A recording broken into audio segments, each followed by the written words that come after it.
Хэнти аймгийнхаа цаг үеийн мэдээллийг өндөөрхөн телевизээр өдөр бүрийн 19, 21, 23 цагуудаас хүлээн авч үзээрэй. Төвийн томоохон телевизүүд болох TV9, TV5, Молор, Нутаг 21 телевизийн орон нутгадх инфо өндөр хаан телевиз. Бид танд үнэн бодит, шуурхай, хүртээмжтэй, тэнцвэртэй бодит мэдээллийг цаг алдалгүй газар дээрээс нь хүргэж байна. Бидэнтэй харилцагуудаас 7056 33 97. Орон дэрэг үзэгчтэй өндөөрхөн мэдээллийн хөтөлбөр үзэгчтэй түрхэд бэлэн болсон байна. Анхаарлаа хандуулно. Ингээд та бүхэндээ мэдээлэлд танилцуулъя. Эхний мэдээ. Хэнти аймгийн онцгой байдлын газрын ахмадын зөвлөлийн төлөөллүүд ахмадын баярыг тохиолдуулан онцгой байдлын салбарт 15 жил ажилласан ганц сугарт 1.5 сая төгрөгийн хэрийг илгээсэн юм а. Энэ талаарх мэдээллийг одоо хүлээн авч үзсэн үү. Хэнти аймгийн онцгой байдлын газрын ахмадын зөвлөл нь байгуулагдсан цагаас хойш нийгмийн хүрээнд зохион байгуулагдж буй олон үйл ажиллагаанд гар бие оролцож салбартаа сэтгэл зүрэх, эд хөрөнгөө бүхий л зүйлээр цаг ямагт тусалцаа үзүүлдэг тэргүүний хамт олон юм а. Тус хамт олон ахмадын баярыг тохиолдуулан тус салбарт олон жил нэгтлэн бодогч мэрэгчлэр ажиллаж байгаад гавьяаныхаа амралтанд гарсан ахмадтай ахмадын сангаас буцалтгүй 1,500,000 төгрөгийн гэр гардуулахар болж ийхүү өргөө цагаан гэрийг нь мөнгөн аяг алт цагаан цэнгэр хамтгийн хамт гардуулан өглөө. Манай аймгийн онцгой байдлын энэ газар бол аймагт байдаг улсад багтан хэмжилтээр манлайлж явдаг ийм хамт олон үе үеийнхэн манлайлагч нар байсан. Өнөөдөр ч манлайлагч байгаагийнхаа үлгэрсчийг бол өнөөдөр харуулж байна. Яагаад гэвэл ахмадууд бол дандаа төр засгаас, орон нутгаас, байгууллагаас юм нэхэж шаардж байдаг ийм хүмүүс биш.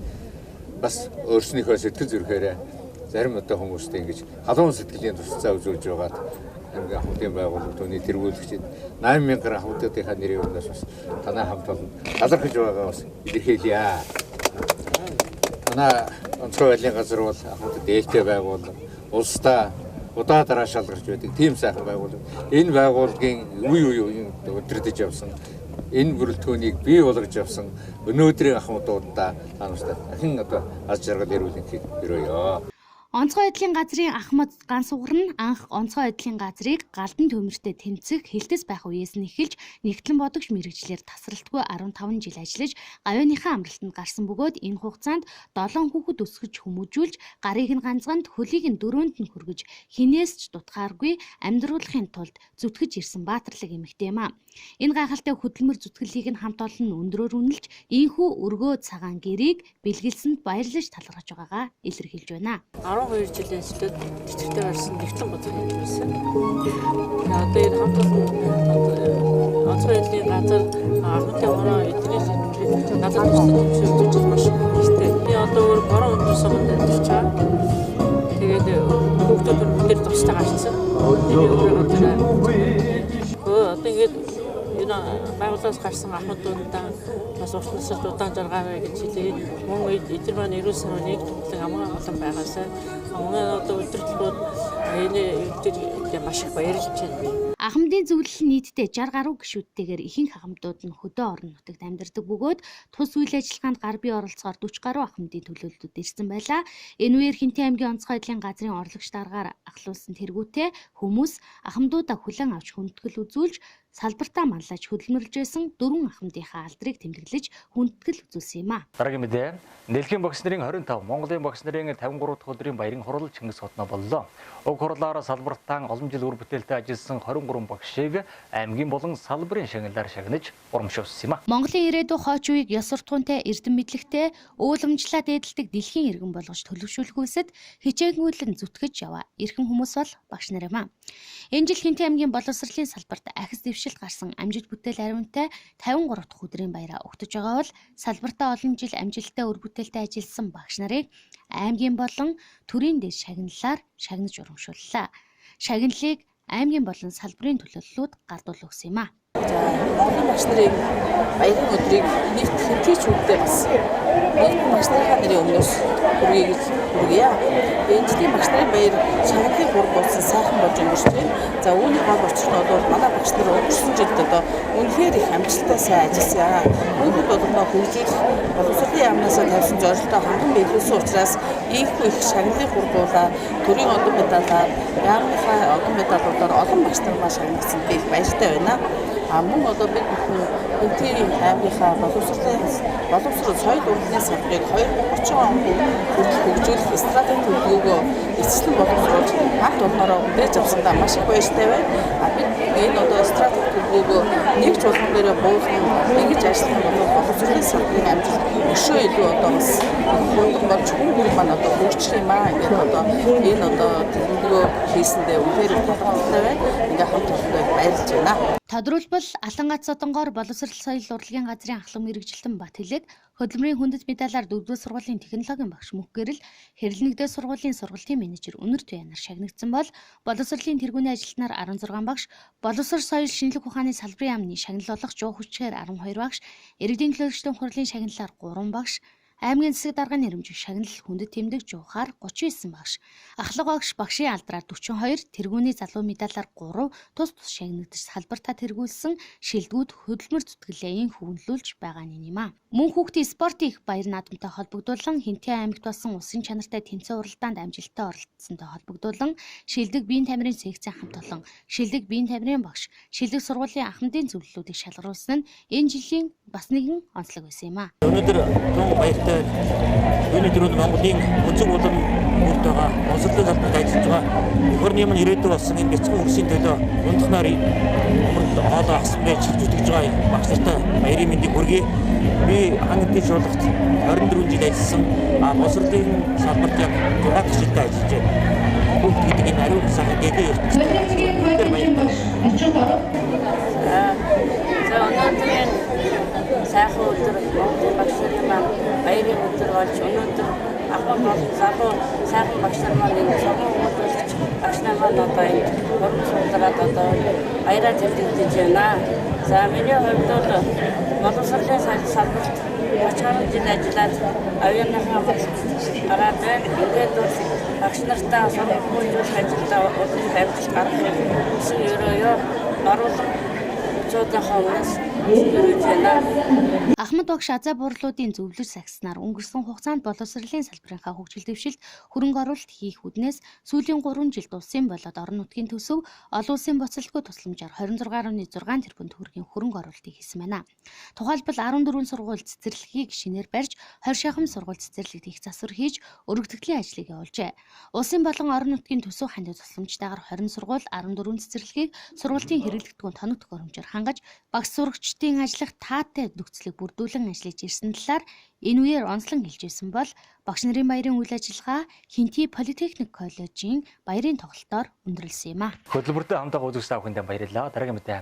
Хөдөлмөр нийгмийн хамгааллын яам, нийгмийн даатгалын ерхий газрын Азийн хөгжлийн банкны хүнс дэжил, нийгмийн халамжийг нэмэлтээр санхүүжилт төсөл, Монголын хүн нөөцийн менежментийн холбоо хамтран нийгмийн даатгалын салбарын ажилтнуудыг чадваржуулах сургалт Чингис хотод эхэллээ. Засгийн газрын 2016-аас 2020 оны үйл ажиллагааны хөтөлбөрт төрийн албан хаагчдыг чадваржуулах, ажлын хүрээнд нийгмийн даатгалын салбарын ажилтнуудыг чадваржуулах, чадвар суралцах зорилгоор хийгдэж байгаа зүүмсийн сургалт Хинтээ аймагт эхэллээ.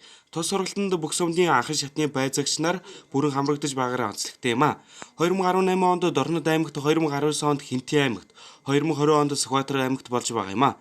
Нийгмийн даатгалын салбарт тулгамдж байгаа асуудлаа бүсийн сургалтын дээр ярилцах, нэг ойлголтод хүрэх зэрэг ач холбогдлын хувьд маш чухал хэмээн тэд хэлж байлаа. Азийн хөгжлийн банкны дэмжлэгтэйгээр одоо хөдөлмөр нийгэм хамгааллын яам, Монголын хүний нөөцийн менежментийн холбоо, нийгмийн даатгалын ерөнхий газрын хамтран одоо энэ бүсийн сургалтыг бол зохион байгуулж байна. Улсын хэмжээнд зохион байгуулж байгаа. Тэрний нэг нь бол одоо энэ Хинтээ аймгийн нийгмийн даатгалын Хинтээ аймаг дээр бол зохион байгуулж байна.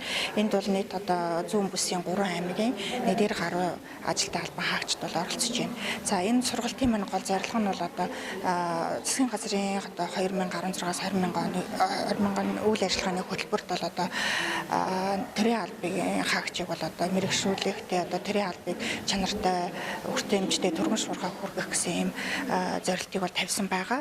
Энэ зорилтын хүрээнд одоо нийгмийн даатгалын ажилтнуудыг бол одоо чадварчуулах, энэ ажилтнууд байцаагч нарыг бол одоо ингээд мэрэгшүүлснээс эднэр маань одоо ажил олгож даатгалууч нийгмийн даатгалын үйлчлэгийг одоо түргэн шуурхай хүргэх гэсэн ийм үүднээс одоо өнөөдрийн сургалтыг бол зохион байгуулж байна. Энэ сургалтын гол агуулга нь бол одоо энэ манай нийгмийн даатгалын байцаагч нар маань бол одоо улсын байцаагчийн эрхийг бол одоо 2 жил нийгмийн даатгалд ороод 2 жил ажиллаад одоо энэ улсын байцаагч болох юм шалгалтыг бол өгдөг байгаа.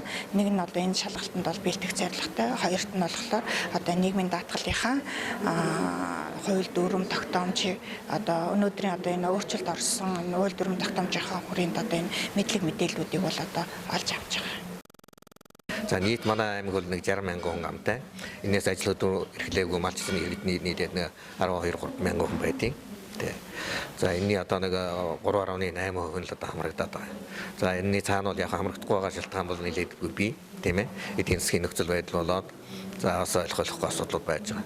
За ер нь хамралтын чиглэлээр бол манайх бол энэ гадаад ажиллаж байгаа, сурж байгаа оюутан сурагчдыг хамруулах чиглэлээр бодлого барьж ажиллаж байна. За энэ чиглэлээр одоо Ах トゥ амраг сандантай нь уулзах, сургууль сурчлагын хийх, захин мэдээллүүдийг түгээхийн ажлыг хийж байна. Дээр нь одоо оюутан сурагчдыг даатгалд хамруулах ажлыг хийж байгаа.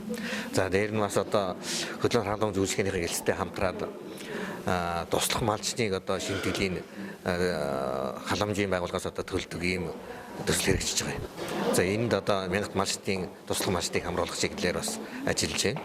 Тэгээ энэ чиглэлээр ингээ ажиллахтай зэрэг сайн дурын даатгал нэлээдгүй нэмэгдэж байгаа маа. Сүхбаатар аймгийн тухайд тус сургалтанд 22 албан хаагч оролцож байна. Тус аймгийн хувьд 60 мянган хүн амтай. Үүний 1300 хүн ам нь нийгмийн даатгалд хамрагддаг байна. Сайн дурын даатгалд хамруулах тал дээр анхаарал хандуулан ажиллаж байгаа байна. Гадаадад ажиллаж амьдарч байгаа болон оюутнуудыг хамруулах. Хөдөлмөр халамж үйлчилгээний газартай хамтран мянган малчдыг туслах малчдыг даатгалд хамруулах ажлыг амжилттай хэрэгжүүлж байгаажээ.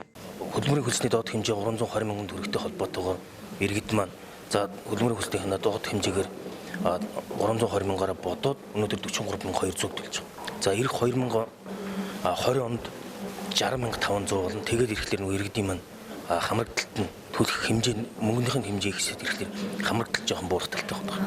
За дээр нь бас нэг манай нийгмийн даатгалын хууль маань 2018 онд батлагдсан хуваарь хөдөлмөр эрхлэгч малчдын нийгмийн даатгалын шимтгэлийг нөхөн төлөвлөх тухай хууль батлагдсан. Тэр хуулийн хэрэгжилтийг хүлээсэн иргэд маань бас олон байгаа. Тэгээд энэтэй холбоотойгоор бас хүмүүс юу гэдгийг одоо нэг хүмүүсийн бөөн төлчнөөч гэдэг юм уу тийм юутгаар ингээд хамрагдaltaй бас жоохон анхаарах юмуд байгаа. За яг энэ нийгмийн даатгалын одоо энэ тогтолцоо нийгмийн даатгалын ажилчдын одоо чадварыг сайжруулах тал дээр бол манай нийгмийн даатгалын ерөнхий газар за хөдөлмөрийн нийгмийн хамгааллын яам бол ер нь жил болгон арга хэмжээ авч явагддаг.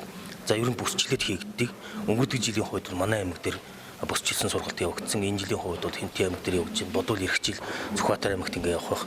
Энэ яадаг вөхлөр нийгмийн даатгалын байцаагч нарын маань чадварыг нэгдүгээр сайжруулж байгаа. Хоёрдугаарт болохоор одоо бид нар яг энд тулгамдаад байгаа асуудлуудыг бас энэ бүсийнхаа хэмжээнд одоо ярилцах тийм боломж олж байгаа гэж ингэж бодож байгаа. За ер нь зүгээр 2017 онд хэрэгжээд одоо батлагдаад хэрэгжээгүй бас нэлээд олон хуулиуд байгаа шүү дээ. Хүүхдийн тоогоор нь ээжүүдийг одоо ажилласан жил дээр нэмэгдүүлнэ тий. Бас шүү одоо сайн дурын даатгалагч иргэд бол нийгэм даатгалтай одоо ажил олгогчтой адилхан жирэмс хамсныхаа хэмжээг 70% авдгийг 100% болгоно гэх мэтлэн нэлээд олон хуулиуд байгаа. Гэхдээ энэ бол 20 оны 1-ээс гэдэг эргэж хугацааг нь бас харгацлуулсан байгаа. Дээр нь бас нийгэм даатгалын одоо ажилласан жил төрийн даатгалын шимтгэл нөхөн тооцох тухай хууль нь 2000-аас 2017 оныг бас тооцох хууль бол бас харагшаа хэрэгжсэн. Гэх мэтлэн олон хуулиуд бол 20 оны 1-ээс эхлээд хэрэгжих хуулиуд бол байгаа. Энэ болгоныхоо сургалтыг бол бид нар тухай үеийнхаа сургалтын одоо явцад бол хуулиа ойлгож мэдэж энийг ингэж хэрэгжүүлэх юм ингээд дагаж мөрдөх журам нь бол тухай хэрэгжиж эхлэхээр бол яг журам заавар нь гараа явдаг. Тэрнийхээ дагуу бол хэрэгжүүлэх одоо бодлоготой байна. 10 сар хүртэл нийгэм даатгалын шимтгэлийн одоо дэвтрийг одоо үзэж шалгах тушаал шийдвэр гэдэг нэг юм явж байгаа. Энд юу Хэнтэй аймагт хэр хүмүүс хэрэгцсэн бол ер нь гэхдээ одоо энэ арга хэмжээ маань бид 7 сарын 1-ээс эхлээд хэрэгжсэн. Гэхдээ одоо бас ихэнх байгууллага хүмүүс одоо байгууллагын эхлэнгууд дээр манай байгууллагыг байгууллагатай холбож идэг ажилтан бол одоо тухайн байгууллагын эхлэн бодогчд байдаг. Тэгээ эдгээр маань бас ээлжийн амралт гэдэг одоо л нэг цэгцэрч байна. Тэгэхээр ерөнхийдөө бол дэвтрийн үзлэг одоо аяны арга хэмжээ бол нэг 30-40% л явж байгаа. Тэрнээс яг бүх хүмүүсийнхийг бол үзэг. Бид нар гэхдээ урд нь 10 он хүртэл бол бүх одоо хүмүүсийн дэвтрийг нь одоо манайд төгсөн тайлан өгсөнтэй тулгаад баталгаажуулаад дэвтрээ одоо та нар өөрсдөө иргэд өөрсдийнхөө дэвтрийг харж байгаа бол урт талд нь улаанаар бид нар нөгөө ажилтны цалингийнх нь бичсэн цалин дээр нь бол улаанаар шуугаадсан байгаа. Энэ нь бол яг одоо бид нар байгаа програмд байгаадаа тулгаад шуугаад өгчөд байгаа гэсэн үг. Хэрвээ байхгүй байгаа бол урт талд нь зураас татчихсан. Хэрвээ ийм байгаа бол бас энэ ямар учиртай ингэж үзүүлэх хэрэгтэй. Дорнод аймгийн тухайд 8200 хүн амтай, хөдөлмөрийн насны 38 хүн байдаг. Албан журмын даатгалд 17800 хүн амрагддаг. Аймгийн хэмжээнд 780 аж ахуй нэгж, сайн дурын 6000 гаруй хэрэг амрагддаг байна. 2018 оноос хөдөлмөрийн хөлсний доод хэмжээ нэмэгдсэнтэй холбогдуулан сайн дурын хамрагдалт муу 2020 онд цалингийн доод хэмжээ 420,000 болохтой холбогдуулан сайн дурын даатгалын төлбөр нь 60,500 болж төлөх болж байгаа нь хамрагдалт улам муу болох төлөвтэй байна. Өнөөдрийн мэдээллийн хөтөлбөрийн даваа гарагийн дугаартай хамтдаа үзэгч та бүхэндээ баярлалаа. Маргаашийн мэдээлэлээр иргэн уулзлаа. Түр баяртай үзэгч.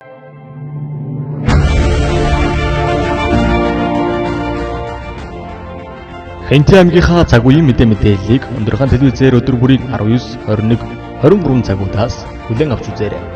Төвийн томоохон телевизүүд болох TV9, TV5, Модор, Утаг 21 телевизийн орон нутгадах инфо өндөр хаан телевиз. Бид танд үнэн бодит шуурхай, хүртээмжтэй, тэнцвэртэй бодит мэдээллийг цагаалтгүй газар дээрээс нь хүргэж байна. Бидэнтэй харилцагуудаас 7056 33 37